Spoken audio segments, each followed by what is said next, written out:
So here we have it, 5 things we don't want to see return in Star Wars Battlefront 2, Part 4. I can't believe I'm making a Part 4 to this series, but you all really seem to be enjoying it. Before we get into this list, I just want to say a huge thank you to all the viewers and subscribers that have supported this mini-series I've been doing. Now, I don't do YouTube for the views or anything like that, but the amount of people that have been watching these videos is absolutely incredible, and I just want to thank you all once again. It's been really motivational, but without further ado, we're going to get into the first thing on this list that we don't want to see return in Battlefront 2. Now, first on this list, we have the Star Card Disruption, and I know a lot of you are probably thinking, have I gone crazy? This is already confirmed for Battlefront 2, what is going on? And I do, my friends, have an answer for you all. It doesn't matter if anything on these lists are confirmed already, it's just the fact that we don't want to see them in the next game. It doesn't matter if they're already confirmed for it, if you get what I mean. So why don't we want to see Disruption return in the next game? Well, it's a very simple answer. It's just a very unfair star card. You can just walk into a room, use no skill whatsoever, and overheat someone's weapon. I don't really need to say much about this point, to be honest. If you've watched previous videos, you will know that I and a lot of other people want the next game to be a lot more skill-based, and this star card doesn't bring that to the table. I understand that Disruption won't be for every class in Battlefront 2, but I just think getting it out of the game completely is the best thing to do, because a lot of people hated it when it was added to Battlefront 1 via the Bespin DLC. Staying on the topic of that Bespin DLC, up next we have the Shock Grenade. Another very unfair star card. It just doesn't take any skill to use. You can just walk into a room, once again throw one of these down, shock an enemy, and they have no chance of killing you. I do ask myself, which was worse, Disruption or the Shock Grenade? Let me know in the comments section which one you hated, but either way, I do not want to see this grenade return in Battlefront 2, it was so annoying to come up against. The first 2 things on this list have been very hard to discuss, as the whole community basically agrees that we don't want to see either Disruption or the Shock Grenade in Battlefront 2. The problem with this horrific combination is that it takes away a lot of skill, and we all want to see a bit more of a skill-based system in Battlefront 2. Let me know if you're with me on that one as well in the comments section.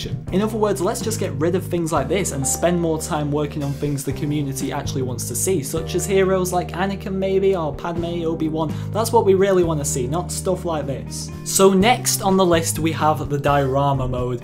I don't think anyone, and I mean anyone, really cared about this at all throughout Battlefront 1. Now let me just give some honest opinions quickly. I'm not hating on EA or anything like that, but I do have to say the diorama mode was by far the biggest waste of time in Battlefront 1 by a long way. Now let me just walk you through what the diorama mode actually is, because it's surprising how many people don't even know what this is at all. They've never clicked on it before. So they are essentially virtual models of characters that you can get by completing challenges, such as killing heroes or ranking up, stuff like that. There's really just not that much to this feature, is there? I mean, apart from me who went and got every single diorama because I had nothing else to do in the game, no one really cared about it. If this feature doesn't return in Battlefront 2, then I think we'll all be very happy, but let's move on to the next point. So as soon as I say the next point is sabotage, a lot of people are probably going to be thinking, do you actually hate the Bespin DLC? And it's actually my favourite one, but I've just noticed as recording this, 3 of my 4 points so far have been from that DLC. Now to be honest with sabotage, at first it looks really cool. I mean, 4 heroes on each side, but then when you've played it a few times you start to realise it's very unbalanced. So the Rebels having all 4 heroes in the first stage and the Empire not having any does give the Empire a bit of a disadvantage.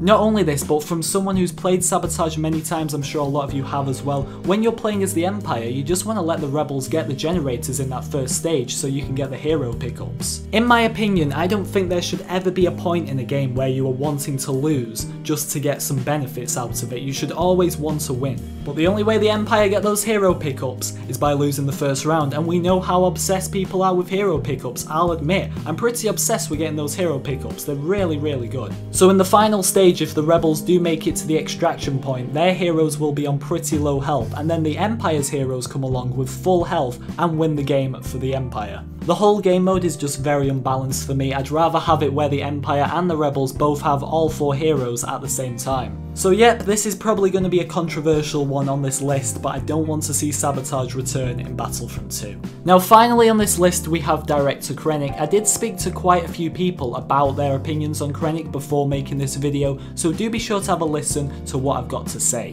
Now there's 14 overall heroes in the first Battlefront, and if you've been a fan of my channel for a while you will know I like 13 of them, but Krennic is just someone I really can't use, to be honest. I've never been able to get used to his abilities or his playstyle.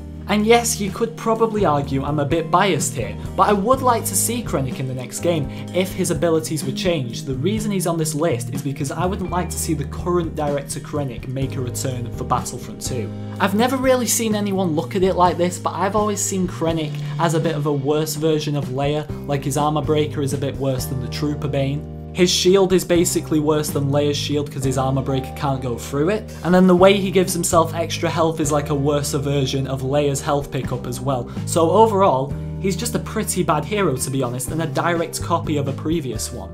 Not to mention that in my opinion, Krennic's DT-29 really doesn't fit into the current Battlefront, and it really does slow him down a bit as well with the time it takes to reload and stuff like that. So if our favourite director is to return for Battlefront 2, what needs to happen? It's very simple, just redo every single one of his abilities. Now here's the part where I know I'm going to get a bit of hate. I don't actually know what new abilities Krennic could have, so I want you all to tell me in the comments section. But overall, just completely switch this guy up a bit, make him different to the first Battlefront game, and we should be good for Battlefront 2, EA. But that is about it for this video, everyone. I really hope you enjoyed it. I doubt there's going to be a part 5 to this series. I'll see what I can do, but I don't just want to be picking things out for no reason, because I'm running out of ideas. As always, I know these are very controversial videos, so to help me out to see if you agreed or disagreed with what I've said here today, if you did agree, leave a like, and if you disagreed, leave a dislike. That just helps me to see better if you all share the same opinions with me or not, but do be sure to subscribe to the channel if you're new, like the video if you enjoyed, and I will see you all next time.